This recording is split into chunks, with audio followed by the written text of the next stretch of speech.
Let us continue reading this book by Uriah Smith, Thoughts on Daniel and Revelation, 1897. And before I do share with you today's reading, I would like to invite you all for a word of prayer. Let us indeed truly and earnestly seek the Lord God our Father through His Son in prayer. Father in heaven, thank you so much for your blessing and literal favor. I pray, Lord, that your mercy will extend a little bit more so that many people will be saved that are truth seekers. Father, bless the reading of this comment today. I pray in the name of your Son, Jesus Christ. Amen. Uriah Smith, part 2 of our comments from the book Daniel chapter 5. Indeed, we are hearing and understanding the word of prophecy. Daniel chapter 5, verses 30 to 31, Uriah Smith comments, and we are now part 2. As a fitting conclusion to this chapter 5, we give the following beautiful poetic description of Belshazzar's feast. From the pen of Edwin Arnold, author of The Light of Asia.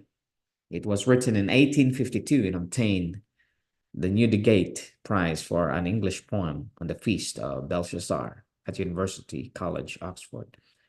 Not by one portal or one path alone, God's holy messages to man are known, waiting the glances of his awful eyes, silver-winged seraphs to do him embassies, and stars interpreting his high behest, guide the long feet and glad the falling breast. The rolling thunder and the raging sea speak the stern purpose of the deity, and storms beneath their and rainbow hues above herald his anger or proclaim his love. The still small voices of the summer day, the red sirocco in the breath of May, the lingering harmony in ocean shells, the fair music of the meadow bells. Earth and void air, water and wasting flame have words to whisper, tongues to tell his name. Once with no cloak of careful mystery, himself was herald of his own decree. The hand that edict of the marble drew, graved the stern sentence of their scorner too. Listen and learn, tyrants have heard a tale, and turned from hearing, terror-struck and pale. Spiritless captives, sinking with the chain, have read this page and taken heart again. From sunlight unto starlight, trumpets told her king's command in Babylon the old. From sunlight unto starlight, west and east, 1,000 satraps girt them for the feast, and reined their chargers to the palace hall where King Belshazzar held high festival. A pleasant palace under pleasant skies, with cloistered courts and gilded galleries, and gay kiosks and painted balustrade, for winter terraces and summer shade, by court and terrace, minaret and dome, Euphrates rushing from his mountain home, rested his rage, then curbed his crested pride, to belt that palace with his bluest tide. Broad-fronted bulls and with chelished feathers bared in silent vigil, keeping watch and ward, giants of granite wrought by cunning hand, guarding the gate and frown upon the land, no summer's glow nor yellow autumn's glare, pierced the broad tamarisk that blossomed there, the moonbeams darting through their leafy screen, lost half their silver in the softened green, and fell with lessened luster, broken light, tracing quaint arabesque of dark and white, or dimly tinting on the graven stones the pictured annals of Chaldean thrones. There from the rising of the setting day, birds of bright feathers sang the light away. And fountain waters on the palace floor made even answer to the river's roar, rising in silver from the crystal well, and breaking into spangles as they fell. Though now you heard them not, for far along rang and broad chorus of the banquet song and sounds as gentle echoes soft as these died out of hearing from the revelries. High on a throne of ivory and gold, from crown to footstool clad in purple fold, Lord of the East from sea to distant sea, the king Belshazzar feasted royally, and at that dreamer in the desert cave peopled his paradise with pomp as brave. Vessels of silver, cups of crusted gold, blush with a brighter red than all they hold. Pendulous lamps like planets of the night, flung on the diadems of fragrant light, were slowly swinging in the midnight sky, gilded the ripples as they glided by. And sweet and sweeter rose the cistern's ring, as soft as the beating of a seraph's wing, and swifter in the measured dance. The trees gathered in the sandals of glance, and brighter at the festal board, the flagons bubble and the wines are poured. No lack of goodly company was there, no lack of laughing eyes to light the cheer. From Dara trooped they, from Darimas grove, the sons of battle and the moons of love.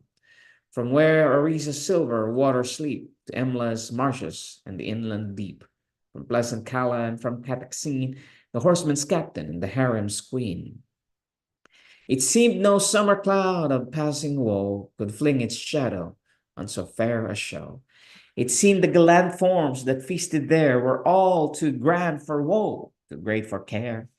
Whence came the anxious eye, the altered tone, the dull presentiment no heart could own, that ever changed the smiling to a sigh, sudden as a seabird flashing from the sky?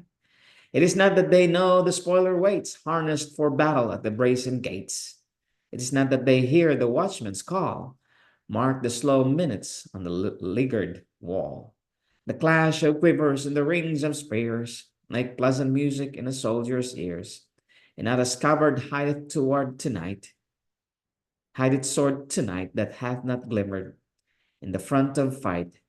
May not the blood of every beating vein have quick foreknowledge of the coming pain, even as the present silver, dead and dumb, shrink at cold winter's football ere he come.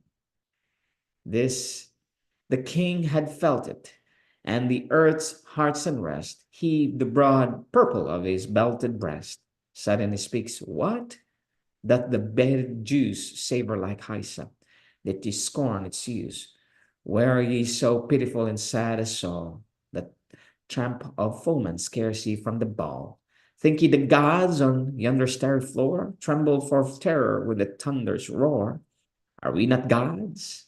Have we not fought with God? And shall we shiver at the robber's nod? No, let them batter till the brazen bars ring merry mocking of their idle wars. Their fall is fated for tomorrow's sun. The lion rouses when his feed is done. Crown me a cup and fill the bowls we brought from Judas' temple when the night was fought. Drink till the merry madness fill the soul, to Salem's conqueror and Salem's ball. Each from this goblet of a god shall sip, and Judas' gold thread heavy on the lip. The last loud answer dies along the line, the last line bubble burst upon the wine. His eager lips on the jeweled brink at the cup poison that he doubts to drink. Is there a spell upon the sparkling gold, that so his fevered fingers quit their hold? Whom sees he where he gazes, where he gazes? What is there, freezing his vision into a fearful stare? Follow his lifted arm and lighted eye, and watch with them the wondrous mystery. There cometh forth a hand upon the stone, graving the symbols of a speech unknown, fingers like mortal fingers, leaving there the blank wall, flashing characters of fear. And still it glided silently and slow, and still beneath the spectral letters grow. Now the scroll endeth, now the seal is set. The hand is gone, the record tarries yet. As one who waits the warrant of his death, with pale lips parted and with bridled breath, they watch the sign, and dare not turn to seek their fear reflected in their fellow's cheek. But stand as statues where the life is none, half the jest uttered, half the laughter done. Half the flask empty, half the flagon poured, each where the phantom found him at the board, struck into silence as December's arm curbs the quick ripples into crystal calm. When wand of ebony and sable stole, Chaldea's wisest scanned the spectral scroll, strong in the lessons of a lying art, Each comes to gaze, but gazes to depart. And still for mystic sign and muttered spell, the graven letters guard their secret well. Gleam they for warning, glare they to condemn. God speaketh, but he speaketh not for them. Oh, ever when the happy laugh is dumbed, all the joy gone, all the anguish come. When strong adversity and subtle pain wring the sad soul and rack the troubling pain, the troubling brain. When friends and one's faithful hearts, once all our own, leave us to weep, to bleed, and die alone. When fears and cares the lonely thought employ, and clouds of sorrow hide the sun of joy. When weary life, breathing reluctant breath, hath no hope sweeter than the hope of death. Then the best counsel and the last relief to cheer the spirit or to cheat the grief. The only calm, the only comfort heard, comes in the music of a woman's word. Like beacon bell on some wild island shore, severely ringing in the tempest roar, whose sound borne shipward through the midnight gloom, tells of the path and turns her from her doom. So in the silence of the awful hour, in baffled magic mourned its parted power, when kings were pale and satraps shook for fear, a woman speaketh and the wisest hear. She, the high daughter of 1,000 thrones, telling with trembling lip and timid tones of him, the captive in the feast forgot.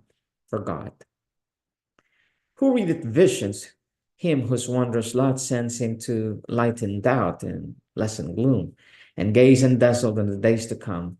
Daniel the Hebrew, such his name and race held by a monarch highest in his grace. He may declare, oh, be them quickly sent, so may the mystery have a happy end. Calmly and silent as the fair full moon comes smiling upward in the sky of June, fearfully as the troubled clouds of night shrink from before the coming of its light, so through the hall the prophet passed along. So from before him fell the festal throne, by broken wassail cup and wine overthrown, pressed he still onward in the monarch's throne. His spirit failed him not, his quiet eye lost not its light for earthly majesty. His lip was steady and his accent clear, the king hath needed me, and I am here. Art thou the prophet? Read me yonder scroll, whose undeciphered horror downs my soul. There shall be guerdon for the grateful task, fitted for me to give, for thee to ask, a chain of to deck thee in a robe to grace, thine the third throne, and thou the third in place. He heard and turned him where the lighted wall beamed with red torches of the festival gaze, and the sign with steady gaze and set. And he who quailed not at the king's threat bent the true knee and bowed the silver hair, for that he knew the King of Kings was there, that nerved his soul the sentence to unfold, while his tongue trembled at the tale it told. Never tongue shall echo tell as strange, till the change cometh which shall never change. Keep for thyself the guerdon and the gold. What God hath graved, God's prophet must unfold. Could not thy father's crime, thy father's fate, teach thee the horror thou hast learned too late? Hast thou not read the lesson of his life? Who wars with God shall strive a losing strife. His was a kingdom mighty as thine own, the sword his scepter, and the earth his throne. The nations trembled when his awful eye gave to them leave to live or doomed to die. The Lord of life, the keeper of the grave, his frown could wither and his smile would save. Yet when his heart was hard, his spirit high, God drave him from his kingly majesty, far from the brotherhood of desert man, to seek for dwelling in the desert den, where the wild asses feed and oxen roam. He sought his pasture, and he made his home. And bitter biting frost and dews of night scold him in his sorrow till he knew then the right, that God is ruler of the rulers still, and set it up the sovereign that he will. Oh, hadst thou treasured in repentant breast his pride and fall, his penitence and rest, and bowed submissive to Jehovah's will, then had thy scepter been a scepter still, but thou hast mocked the majesty of heaven, and shamed the vessels to his service given. And thou hast fashioned idols of thine own, idols of gold, of silver, and of stone. To them thou hast bowed the knee, and breath the breath, and they must help thee in the hour of death. Woe for the sign unseen, the sin forgot. God was among ye, and ye knew it not. Hear what he saith now. Thy race is run, thy years are numbered, and thy days are done. Thy soul hath mounted in the scale of fate. The Lord hath weighed thee, and thou lackest weight. Now in thy palace porch the spoilers stand, to seize thy scepter, to divide thy land. He ended, and his passing foot was heard, but none made answer, not a lip was stirred. Mute the free tongue and bent the fearless brow. The mystic letters had their meaning now. Soon came there other sound, the clash of steel, the heavy ringing of the iron heel, the curse in dying and the cry for life, the bloody voices of the battle strife. That night they slew him on his father's throne, the deed unnoticed and the hand unknown. Crownless and scepterless, Belshazzar lay, a robe of purple round, a form of clay. We'll read the next chapter, number 6. Daniel, the lion's den, next time. May God our Father continue to bless you in his only begotten divine Son,